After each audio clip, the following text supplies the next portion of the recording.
Assalamualaikum. Salam hangat Bapak Ibu Guru hebat. Perkenalkan, saya Hijrih Anissa, CGP Angkatan 10 dari Kabupaten Grobogan, akan mempresentasikan aksi nyata modul 1.1. Perasaan saya selama melakukan perubahan di kelas adalah selama mengikuti pendidikan guru penggerak modul 1.1, saya merasa bahwa pembelajaran yang saya lakukan sebelumnya lebih menuntut, padahal seharusnya pembelajaran itu menuntun, sehingga murid lebih mengutamakan pencapaian kognitif saja tanpa menghiraukan faktor lain seperti afektif, keterampilan, budi pekerti, sosial, dan emosional. Saya juga merasa bahwa pembelajaran yang saya lakukan sebelumnya berpusat pada guru, padahal seharusnya pembelajaran itu berpusat pada murid, dan akibatnya murid tidak bisa berekspresi secara merdeka untuk mengeksplorasi kemampuan dan potensi yang dimilikinya. Setelah mempelajari modul 1.1, saya banyak belajar tentang filosofi Ki Hajar Dewantara untuk memperbaiki kualitas pembelajaran saya di kelas. Dari hasil belajar ini, saya menemukan fakta bahwa banyak kesalahan saya dalam pembelajaran yang saya lakukan selama ini. Filosofi pendidikan Ki Hajar Dewantara ini menyadarkan saya bahwa pendidikan itu menuntun, bukan menuntut. Pendidikan hendaknya memerdekakan anak untuk mengikuti kodrat alam dan kodrat zamannya. Sebagai seorang guru, saya harus memberikan contoh yang baik bagi murid-murid dan melayani murid dengan ketulusan hati. Pendidikan tidak hanya sekedar transfer ilmu, tetapi juga pembentukan budi pekerti yang luhur. Ide dan gagasan yang timbul selama proses perubahan. Ide itu diantaranya adalah mengubah metode pembelajaran yang awalnya teacher center menjadi student center dengan menerapkan nilai-nilai pembelajaran abad 21, yaitu berpikir kritis, kreatif, dan kolaboratif. Praktik baik aksi nyata. Praktik baik aksi nyata diawali dengan tahap perencanaan. Pada tahap perencanaan ini, saya berdiskusi dengan teman sejawat untuk merencanakan kegiatan pembelajaran yang sesuai yang akan saya lakukan. Kemudian setelah itu, saya merancang skenario pembelajaran yang menyenangkan dan berpusat pada siswa. Tahapan setelah tahap perencanaan yaitu tahapan pelaksanaan. Tahapan pelaksanaan ini adalah kegiatan saya pada proses pembelajaran. Setiap proses pembelajaran saya awali dengan persiapan pembelajaran, di antaranya yaitu mengajak anak-anak untuk berdoa. Kegiatan ini bertujuan untuk memunculkan sifat religius siswa. Kemudian saya menyampaikan tujuan pembelajaran dan juga alur kegiatan pembelajaran. Saya juga menjembatani kegiatan kolaborasi murid, yaitu dengan cara membentuk kelompok murid untuk melakukan kegiatan pembelajaran, misalnya pada metode eksperimen. Pada tahap pelaksanaan, ada juga proses pembimbingan dan pemantauan kinerja murid-murid pada masing-masing kelompoknya. Kemudian setelah murid selesai bereksperimen atau praktikum, tahap selanjutnya adalah kegiatan presentasi dari masing-masing kelompok.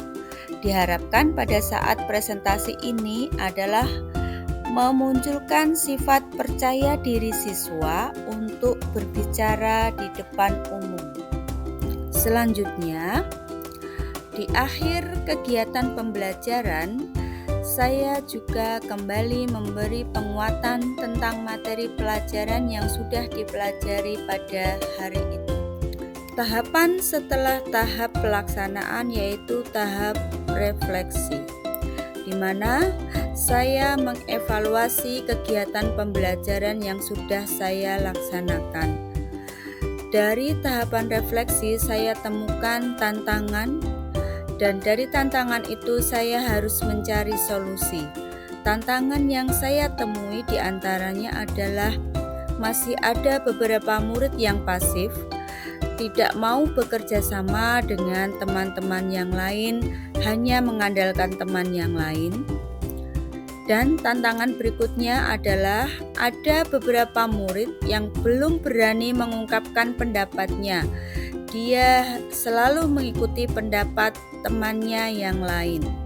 Kemudian tantangan berikutnya, ada beberapa murid yang merasa malu dan kurang percaya diri untuk presentasi di depan kelas. Solusi dari tantangan yang saya temui adalah perlunya pembimbingan khusus atau secara personal untuk murid yang masih pasif. Kemudian kita gali kenapa murid tersebut masih pasif, apakah tingkat pemahamannya yang masih kurang atau murid terkendala dengan yang lainnya. Kemudian solusi berikutnya adalah melatih atau merangsang murid untuk terbiasa mengungkapkan pendapatnya dengan memberikan kesempatan murid tersebut untuk berpendapat. Bisa dipancing dengan diberi pertanyaan langsung sehingga murid tersebut langsung menjawab. Solusi yang bisa diambil yang lain adalah murid dibiasakan dengan kegiatan presentasi, sehingga jika murid terbiasa, maka lama-kelamaan akan percaya diri untuk berbicara di depan umum.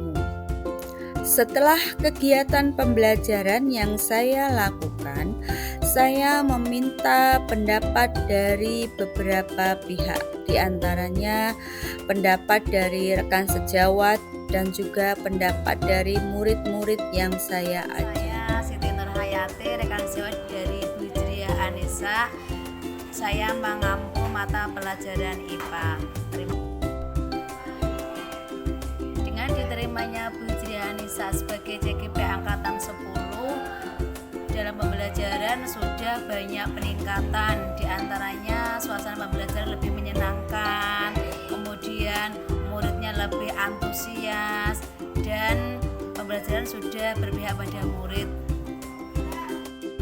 Assalamualaikum warahmatullahi wabarakatuh. Perkenalkan, nama saya Kenara Sakuita Amayo dari kelas 9B. Selama pembelajaran IPA yang diajar oleh Bu Hijriah Anissa, saya merasa sangat antusias karena pembelajarannya sangat menyenangkan dengan berbagai metode, yaitu praktek dan eksperimen yang dapat memudahkan siswa dalam memahami materi. Ajar Bu Anissa juga dengan sabar dan telaten sehingga murid-murid dapat memahami dengan baik.